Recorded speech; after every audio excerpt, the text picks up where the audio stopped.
that is heavy. I hope I haven't pulled my back. Okay, we still don't have anything. No.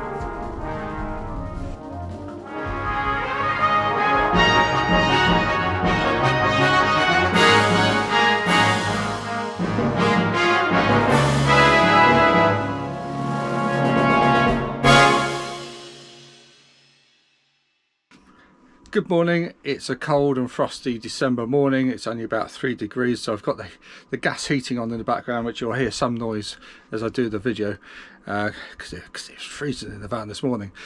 So my challenge today is to fit a lithium battery. We were away at the weekend playing with the Adamo Motorhome Club band, and we were off grid, and we got a completely flat battery. The banner battery that comes with the Adamo is about 2.5 years old, probably a little bit more than that, and it was right down to 10 volts and we were getting nothing out of it, and as such we couldn't put the gas heating on because it needs some charge to get the fan going, etc. So we had nothing, so we were frozen. So we bitten the bullet, and we've gone for lithium. Now, I wasn't quite sure about doing this myself, but thanks to Andy Stewart in the Bailey Adamo group and his file in there, which lists basically how to do this on this van, has given me some confidence to do it, along with Dave's video from MB Nature Trail van, who's also videoed installing the lithium battery, the same lithium battery, in the same van. And I think it's fair to leave a link to Dave's video in my description, because Dave has also on his got a discount code for this battery, which I've used, and it saved me about £36. So if you want to do the same, pop over to Dave's video, get that discount code. I'm not going to leave it on mine, you've got to go to Dave's to get that. So let's crack on. So I have at the moment, as I say, I've got Andy Stewart's notes printed out. I've made a few notes of my own, sort of condensed it down, got some tools ready, and the Titan battery arrived this morning. Ordered yesterday afternoon, came this morning. In total it's cost me about £712.50, I think. £750 without a discount code, so not bad at all. The battery that we're going to replace is under here. So underneath here is the passenger seat, and the battery compartment is under here, which is where we keep the air fryer and our kettles. So let's just get this out of the way first. So this is a better view of the battery compartment underneath. The main charger and the other unit we're going to get to is under there. We'll talk about that in a moment. Sorry if you get a shot of my slippers that look like clogs from our Holland trip, but they are very, very warm. Lovely in this sort of weather, so they might just get my shoes in it occasionally. Right, and we've got the solar unit there, and it looks like it's bringing in a bit of power, so we're going to have to switch that off and change some switches on there. Got to change the switches on that unit as well. I'm going to run through the stages I'm going to do this in. So we're going to first of all make sure that the electric is off outside. Well, it is, because it's not even plugged in. We're going to remove the solar charger and make sure that's off. We're going to remove the existing battery. We're going to change the setting on the solar charger. We're going to change the setting on the battery to battery, or B to B. We're going to add the new battery and check the panel to make sure it's all working. So underneath here is the battery. Pull that up. And a bit of dog hair down there, so we're going to hoover some of that out first. What a surprise. Dog hair gets everywhere. Right, so that's going to come out in a second. So first of all, making sure that the electric is switched off. Well, we're not plugged in because we only got home yesterday, so we're not hooked up outside. I've switched the heating off because the heating isn't going to work once we switch the master off, which we need to do next, which is up here. So what we're going to do first, we're just going to turn the solar charger off. We're going to take it off because we need to get to some switches that's underneath there anyway. So we're going to just undo that, pull the fuse out of it.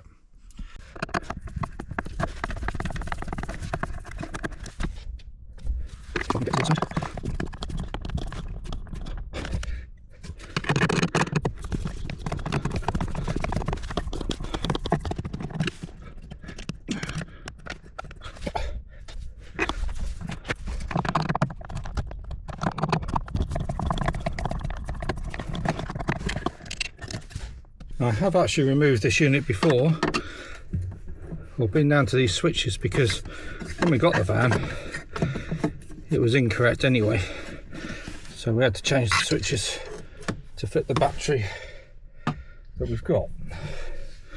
So very carefully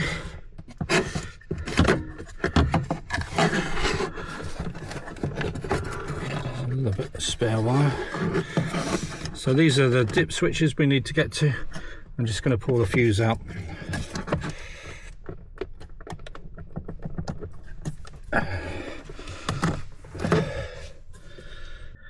Right, if that's not right, someone better tell me, but I presume that's switched that off now. So what we're going to do, we're going to take the black negative off first, and then we'll take the positive off, and when we put the things back on, we'll do it in reverse order. So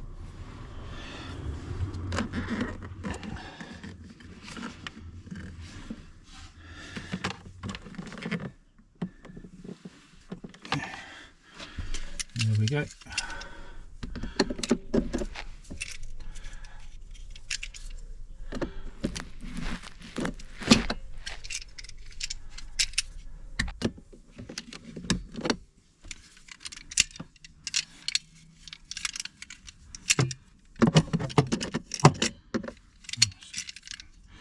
Maybe I should have got some proper spanners.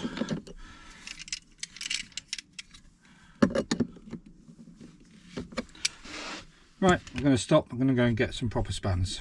Okay, a quick rummage around the garage and I found a spanner. I don't have a set of spanners, just found this one, number 12 it says. That's what it says. It doesn't have any other sizes, but it does fit. So let's get that in there.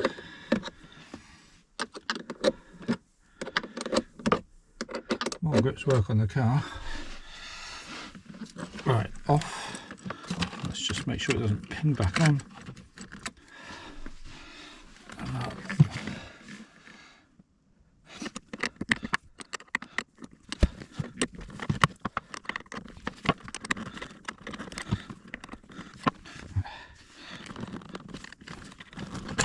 And off.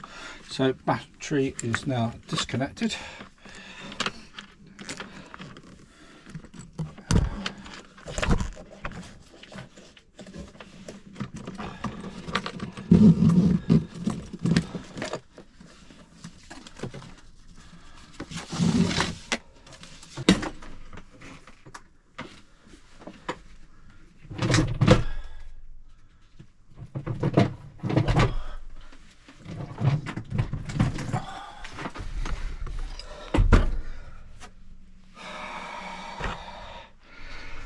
Right, that is heavy. I hope I haven't pulled my back pulling that out. So take care. And it's not easy, but that is really heavy. But it's out. Okay, so this is the banner that comes with it. It's a wet battery, you have to keep topping it up. I believe it's 85 amp hours. I can't actually see it written on there. Can't see anything written on there, but people say it's 85 amp hours. We're changing to 180. So the next job is to change these dip switches on the back. There's a grid that tells you the setting, but Andy Stewart had put it in the document, so we've got it here. Anyway, I'll put it on the screen. Basically, we've got to change it so it goes up, down, up, up.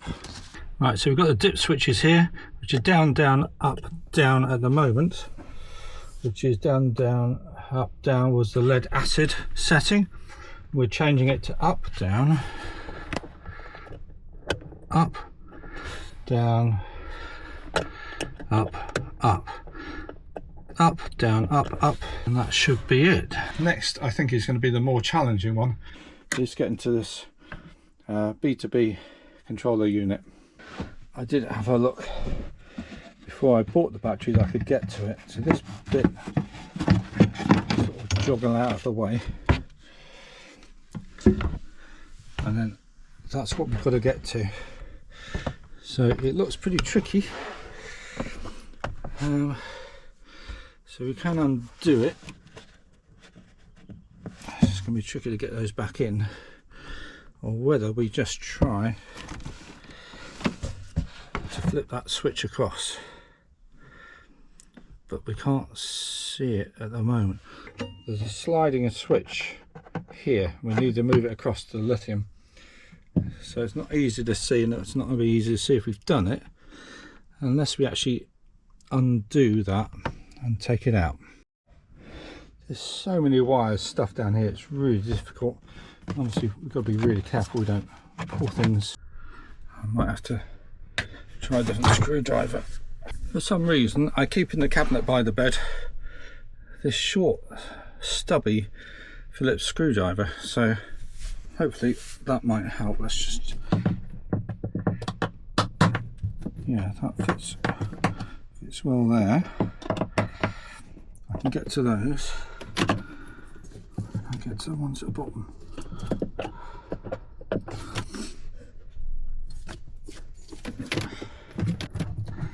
A little bit of perseverance.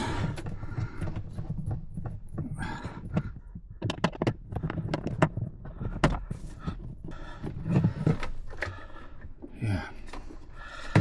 Right, so we can now see the switch, which is a very small switch inside. So this side it says gel, AGM in the middle, lithium on the right hand side. So gel this side, AGM, lithium to the right hand side. We're just going to slide it across. Okay, let's see if we can do that.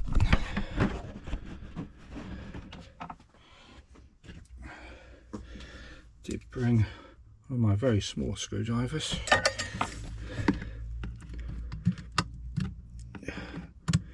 Yep, I can feel it moving across. So as I think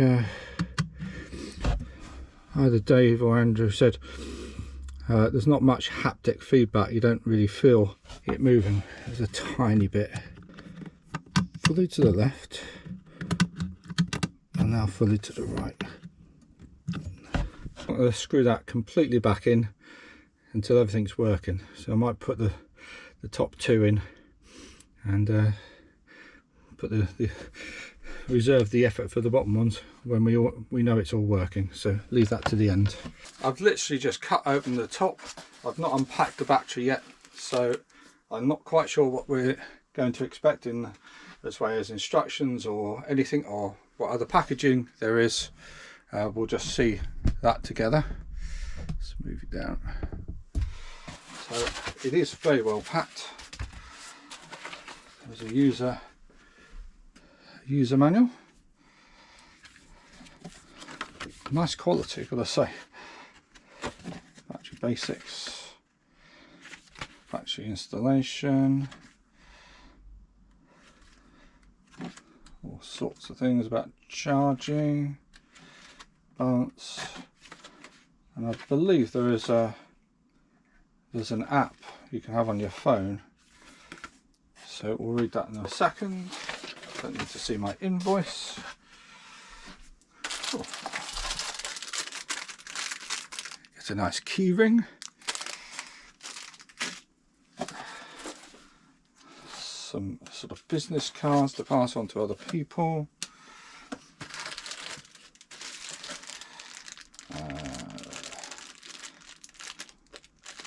A wire.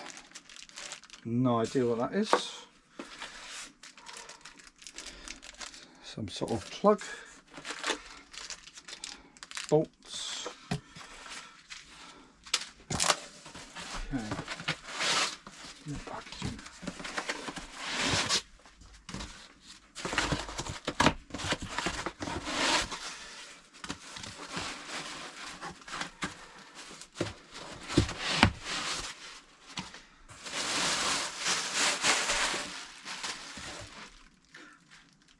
very shiny. Lovely.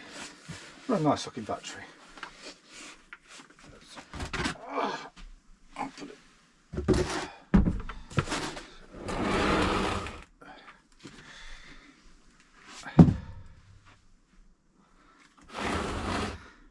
So there we go. Okay, so let's have a quick look around the battery. 12.8 volt, 180 amp hours, 2304 watts. Active balance, auto hibernate, comms, Bluetooth, heater. And I just noticed that there are some ports here on the side. And it says port 1 accepts light hibernation cable, port 2 and 3 accepts inverter comms, parallel batteries via Ethernet. Interesting. And the battery spec down the side. There's tips. Use down to 10% and charge up to 90%.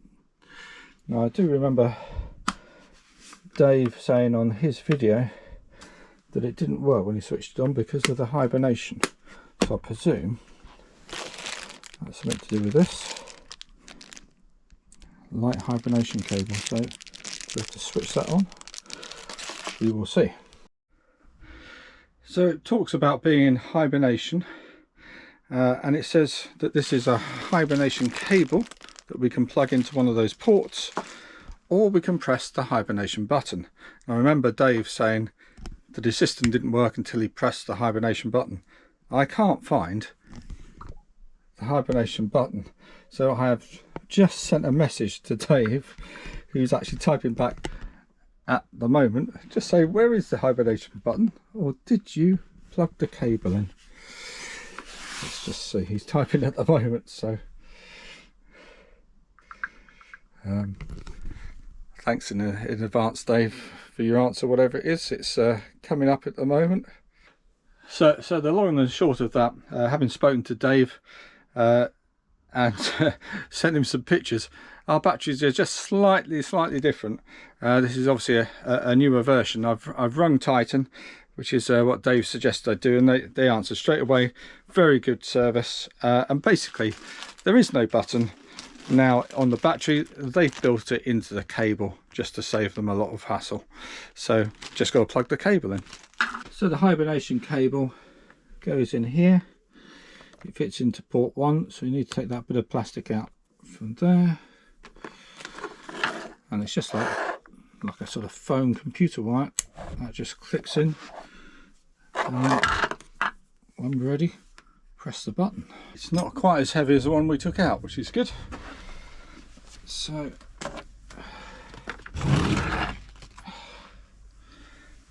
that is so much lighter.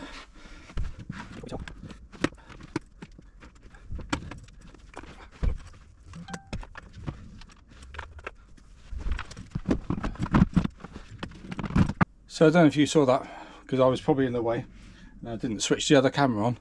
I actually managed to put that in one-handed, whereas it took a lot of effort to get the other battery out. So one-handed managed to sort of swing it in so it's underneath the belt.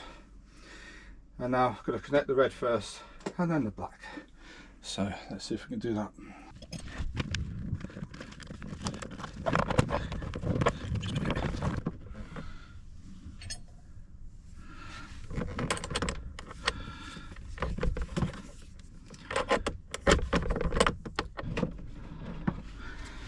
Okay, so we've trapped the cable underneath, so we're gonna have to move things.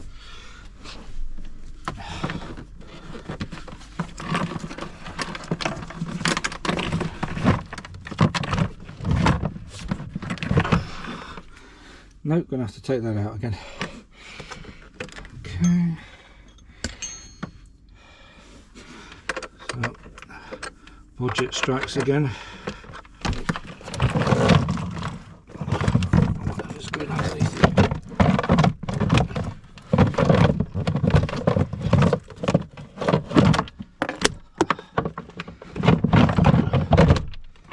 Hallelujah. Oh.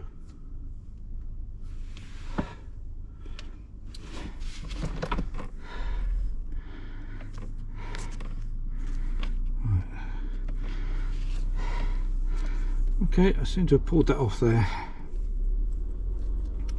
So I'm going to have to, I've pulled that off there, so I'm going to have to put that in and crimp it.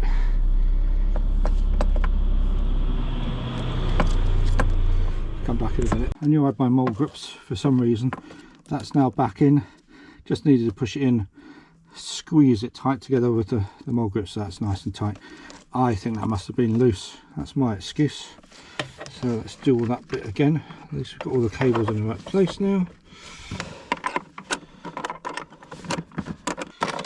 Right, put the cables on.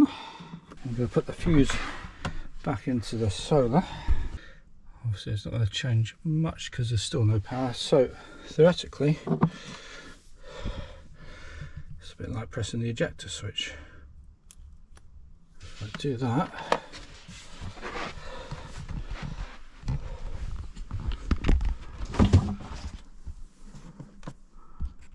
okay, we still don't have anything.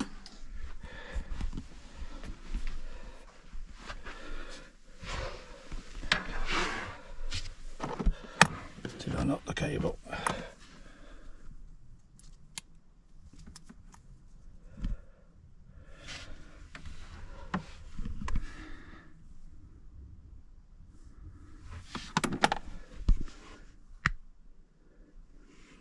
Okay, now is where we start to worry.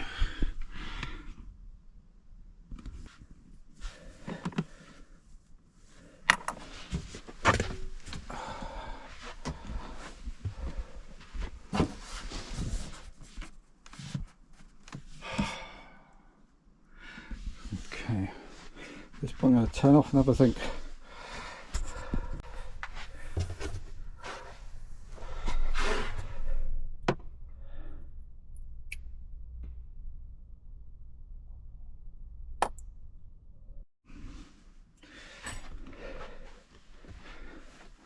There was a slight panic. Master on. Yep. 13.2. So it's working. I didn't do anything wrong, apart from press the button. I needn't to press the button because that's now in the up position. So unless I needed to press it down and back up, but that is now working. Take that out of the way. So I'm confident the battery's working now. We've got the lights on.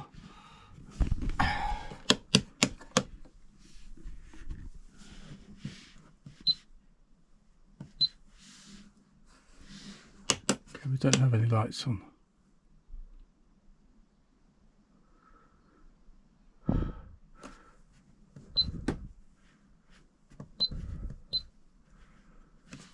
Oh yeah. Slight panic, obviously reset everything, so we've got a button there that switches everything off, so I thought the lights weren't going to work. So all the lights are working, and yeah,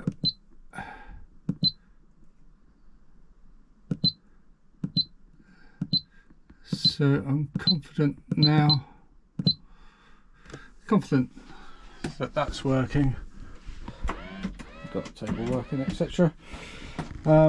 So all that is left to do is to try and get the screws into the bottom of those. I'm not too worried, that is solid. Put the cover back on there. So finally I'm going to try it and sort the app out by scanning the code.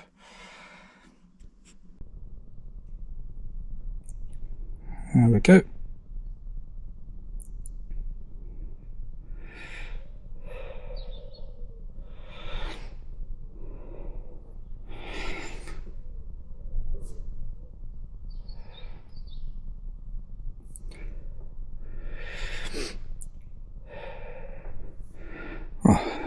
Seems to have got it exactly straight away. That's interesting. Okay, I'll need a little bit of time to play with the app, but I've plugged the mains in now, and it shows a charging time of 7 hours 34 minutes.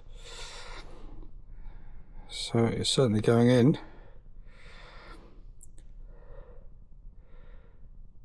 At 75% capacity. You can hibernate the battery from here by the looks of it.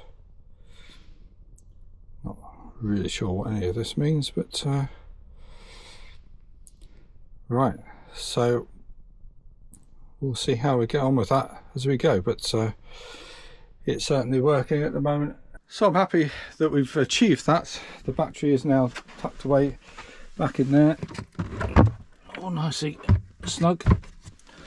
I've managed to get all 4 screws back in there, so I'm quite happy with myself. I think we're all finished. I'm quite pleased with that. So it just remains for me to say thank you very much to Andrew Stewart from the Adamo Group for his concise instructions as how to do that. We've just followed exactly what he wrote. And for Dave from MB Nature Trail Van for his video, which I watched as well before I did it, and he's helped me during the process. I've been talking to him, and of course I rang up to Titan to have a quick word with them for the hibernation button. So hopefully that's useful to you. It's just another way of doing it. Please do go over to Dave's video. That's the MB Nature Trail Van, and he's got the discount code in the description. I'll leave a link to Dave's video in my description. So don't forget to like and subscribe. See you next time. Just a little bonus tip for Adamo users. Setting the clock, obviously it's all reset, and I noticed someone asked how to do the clock on the group the other day. So all you do is you hold down that to get the numbers coming up to there. Now I've just got to check the time. 11:56. Press that again. It's really simple, but like anything else, simple once you know how.